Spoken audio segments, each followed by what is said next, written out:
creators, it's Melissa from Melissa's Creations. Today we are making a birthday card using the Bloom and Grow stamp set. I have a scrap piece of Whisper White cardstock that I'm going to be cutting a card mat. I'm going to make this card a little smaller than the typical cards that I make.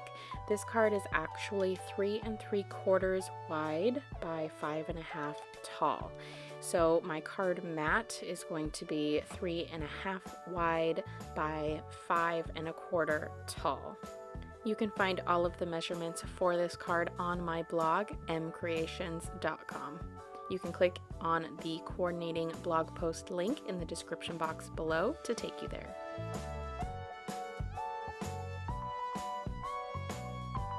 While I have my trimmer out, I'm going to cut a strip of Whisper White cardstock at 1 inch wide. The length doesn't necessarily matter as long as it goes across the whole width of your card mat piece. You're going to be stamping a sentiment onto this piece. I'm using a piece of terracotta tile cardstock to make my card base. And little did I know when I grabbed this piece out of my stash that it was not a full width of a card. So I ended up having to improvise, and that is why I made my card smaller than the standard size card. But in the end, this was a happy little accident, to quote Bob Ross, because I really liked the narrower style of this card. So I just trimmed off the extra little edge there, and I just made sure it was the right height, and it ended up being great. I'm also going to take a sheet of crumb cake cardstock, and I'm going to cut a strip 1.5 inches wide. Again, all of the measurements are on my blog at MKre8tions.com.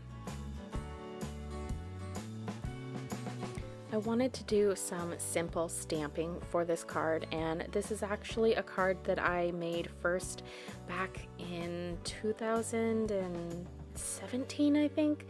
I have linked that video down below. I used the stamp set Avant Garden to do this original technique, and I wanted to update that video and the stamp set that I used.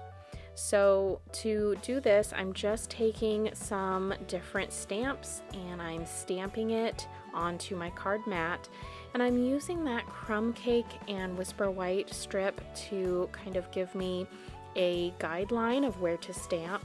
I want to make sure that I can see the stamps coming out from behind this strip and not cover up too much. So you really want to kind of use it as a guide. You might have to stamp a couple different times. If you have to flip over your paper, it's okay. Nobody will know. I have had to do that several times. This is going to give you a nice little effect that the stamps are peeking out from behind that strip. And I really like how simple this technique is. It really gets back down to basics so that you can get to stamping more. I wanted to choose 3 colors that coordinated together beautifully and complemented each other. So I decided to use terracotta tile, old olive, and crushed curry. Now these are giving me some really hardcore 70s vibes, so I'm not typically the type of person to like these colors together, but I knew I wanted to use that terracotta tile as my card base because I wanted to use some of the scraps that I had, and I thought that these 2 colors looked really well with that one. So that's why I chose these colors.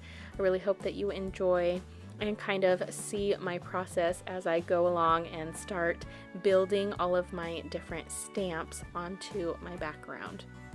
The great thing about this technique is it works with a large variety of stamps. You can use virtually any stamp set that you have as long as you have a few different images like the ones in this set.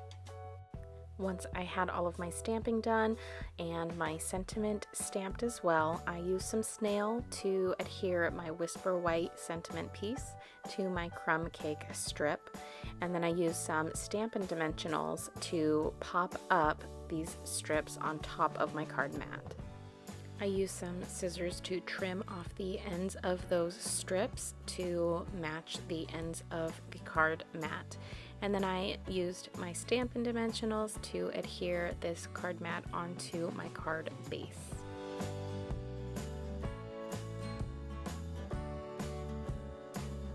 I added a few pearls, and I wanted to also put on a little bit of that seam binding ribbon, and I really like how this card turned out. It came together so beautifully. I hope you enjoyed this card as much as I did making it, and I hope you have a wonderful day. Be sure to follow me on Facebook at facebook.com/MKre8tions. Follow me online at MKre8tions.com and subscribe to my channel for more crafty videos. I'll see you on the next one. Bye!